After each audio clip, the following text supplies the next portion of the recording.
at the end of a very full week. We are the team from Romania. We are a very small country, but I think we can show you some examples of our activities regarding sustainability.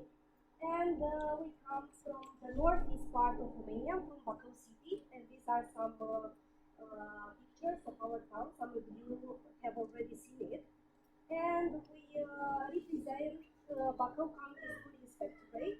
We are three inspectors from the school inspectorate, one teacher from a school that we are going to present, and this wonderful gentleman, our students who are going to do the presentation. Our country has 499 schools, out of which 192 have legal authority, and they have other in private schools, 307.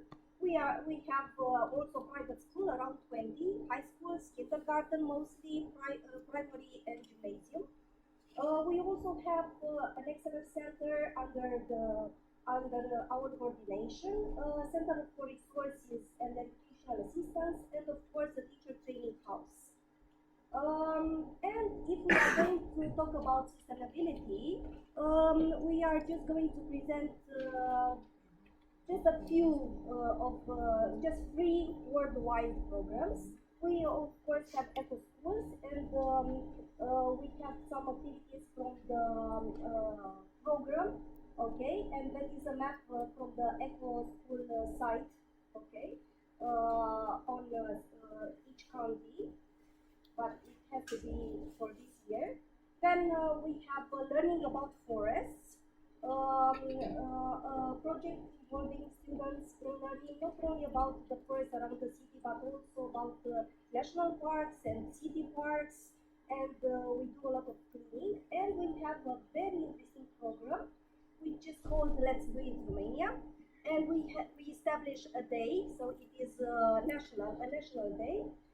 This year was 17th September, and all Romania goes and volunteer work, of course, goes and gathers everything. They clean forests, rivers, lakes, and everything. And mostly schools are involved, but we get the materials from companies, and these are two pictures for this year. Our boss is in one of them, okay, in both of them, exactly. Okay, and as a partner in our project, we have Carpen High School, and this wonderful gentleman, we have Ciprian, George, Andrei, and Ion Watts, are going to present you biodiversity and travel, and of course they will talk about travel for all the city, not only their own school, but they have very nice examples. Thank you. So we'll start off with the transport opportunities. It's not the biggest city out there, but we do have our ways of going around. In our country, Baku, there are multitude of options when it comes to transportation. Some of them are more efficient than others, but you also have to take into consideration the average cost of the option that you choose. What distance they have to travel in order to get to high school. Well, all of us use different ways of going to school. I myself walk, as well as George, because they're kind of close. I take the bus. I also come with my car or take the dormitory doing Okay. Louder. Okay. He lives in the dormitory or comes by car. So now we're going to present each option. As we said, we walk the most common and yet inexpensive and ecological way of going to school is walking. It's used by most students because we have, even though it's not the biggest city out there, we have a lot of high schools. And most of the time, pupils choose the school nearest for them. And I myself and George use this method. The second option, bicycles, scooters, and other micromobility devices. This option is used by students that don't enjoy public transportation, but just want to burn some extra calories. This method can become quite fast when instead of riding along with you, the dog is chasing you, like in the picture. This slide is associated with a video of my beloved colleague Dragos from the last meeting in Spain, which will show us how he gets to school with his bicycle.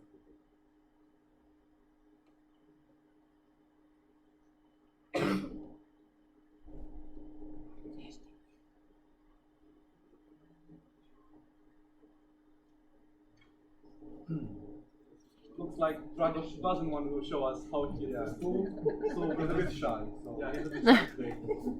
The third option is public transportation, and this method is mainly used by the pupils who still live in the city but farther away from the school.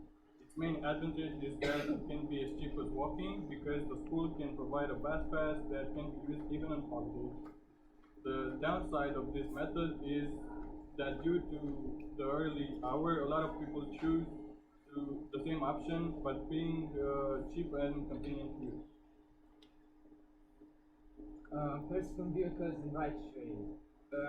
This method is being used either by students who live far away and whose parents are willing to drop the kids off to school, or the ones that get the license they can drive themselves.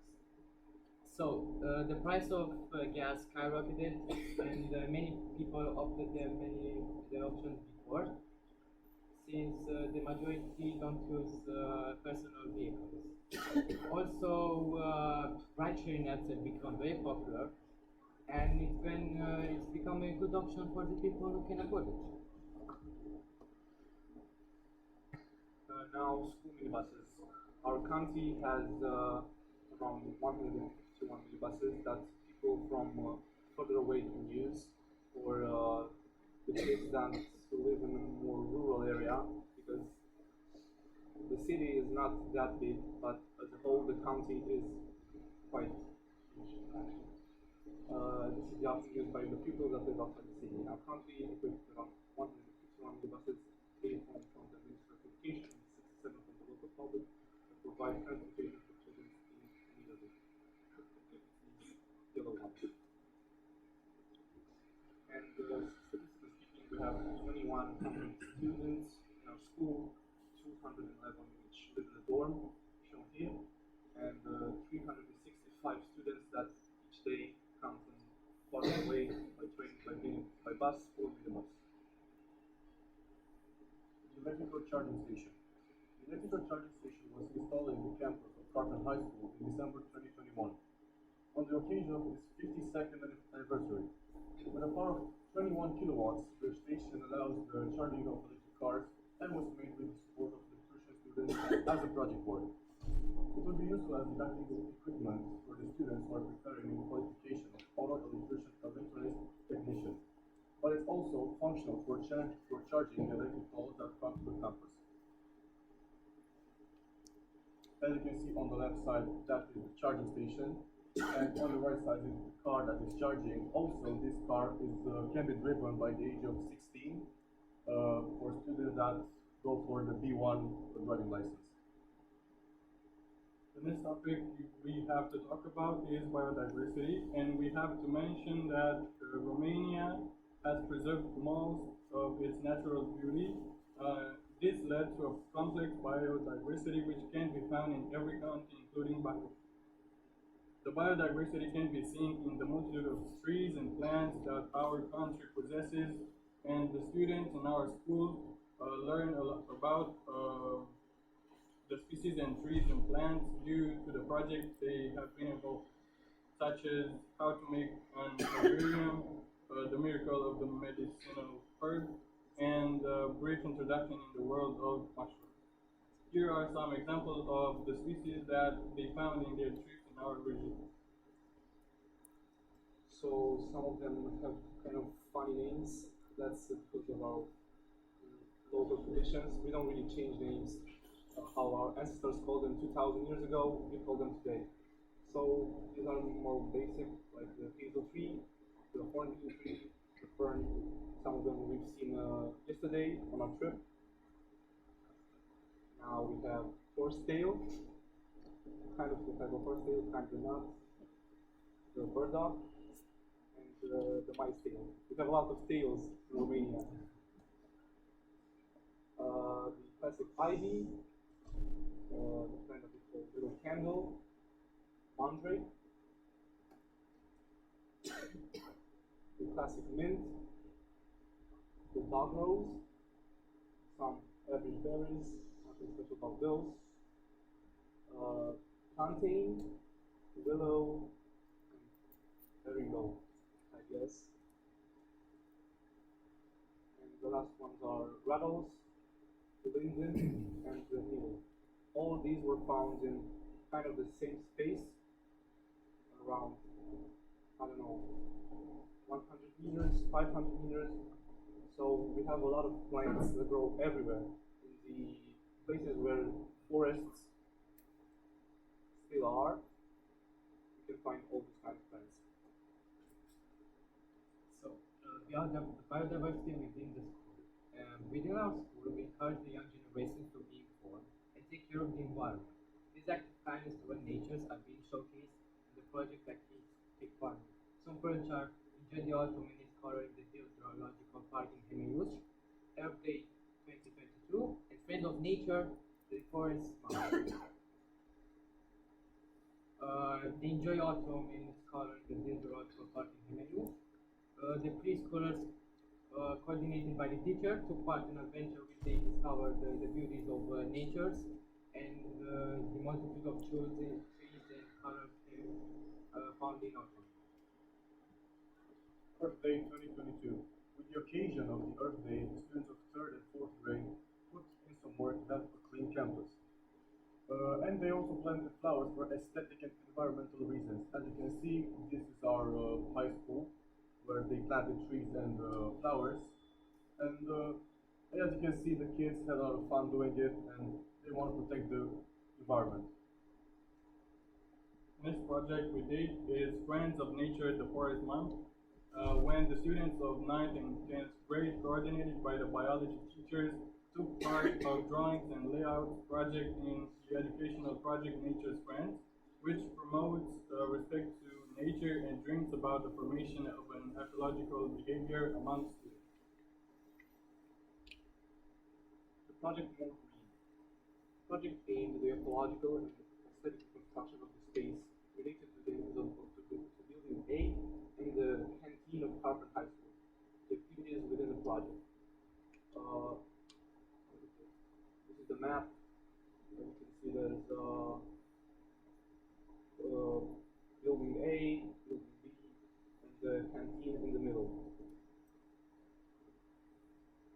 Arranging the canopy at the entrance to building A made of hanging and decorative plants, thus providing a pleasant environment for visitors, students, and teachers. This helps us not only to breathe the purified air, but also save energy by not using the air conditioner machines during the summer, due to the shadowing of and the fresh air of plants. As you can see, most of the windows in building A are covered by plants, ivy, and all of this stuff, so it doesn't get really hot, nor that cold in the winter. We're raising ecological curtains, green walls on the facades of building A, the main building, and the canteen structured on a support galvanized with wire mesh and populated with fast-growing hanging plants. This is the whole map of our campus.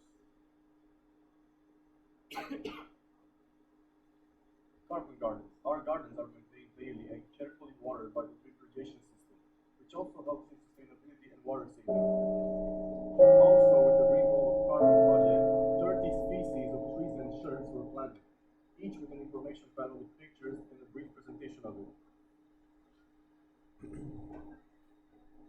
are some photos of our campus. This is the ivy that sits on the walls. It's really nice, yeah. That was it.